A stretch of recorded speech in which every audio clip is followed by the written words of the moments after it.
جس بجلی کے بلوں میں لگائے گئے ہیں ان پر بات کرے تو ہماری ریاست کے حکمران اپنی عوام کے اوپر دہشت گردی کے پرچے کاٹیں، دہشت گردی کی دفعات لگائیں۔ یہ عوام کے ان ریاست کے حکمرانوں کا ایک خوفناک چہرہ ہے، اور وہ یہ سوچتے ہیں کہ ان ہوچے ہتھکنڈوں سے ہم ہمارے حوصلوں کو وہ پست کر لیں گے۔ تو یہ ان کی سوچ ہے۔ کشمیری قوم اپنے حقوق کے لیے لڑنا جانتی ہے، اور کشمیری قوم اپنا حقوق لینا جانتی ہے کہ آزاد منش انسانوں کے دنیا میں ٹھکانے دو ہی تو ہیں، یا تختہ سولی پھانسی کا، یا تخت مقام آزادی کا۔ میں اس ریاست کے حکمرانوں کو یہ بتانا چاہتا ہوں کہ یہ جو ہوچے ہتھکنڈے وہ کرنا چاہتے ہیں، ہم کشمیر کے لیے ہماری کوئی جماعت نہیں، ہم کسی جماعت کی پالیسی کو نہیں مانتے۔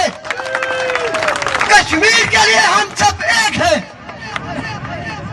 جب بھی کشمیر کی بات آئے گی ہم کسی جماعت کے نہیں، ہم کشمیری ہیں، اور کشمیری قوم اپنا تشخص اور اپنی ریاست کو بچانا جانتی ہے۔ یہاں پہ کسی جماعت کی یہ بات نہیں ہو رہی، یہاں پہ کشمیر کی خود مختاری اور کشمیر کے حقوق کی بات ہو رہی ہے۔ اور یہ جو 15ویں ترمیم ہے، اس کے حوالے سے کشمیر کی عوام کے اندر شدید جذبات پائے جاتے ہیں۔ کشمیری قوم 15ویں ترمیم کو نامنظور کرتی ہے یا نہیں کرتے؟ 15ویں ترمیم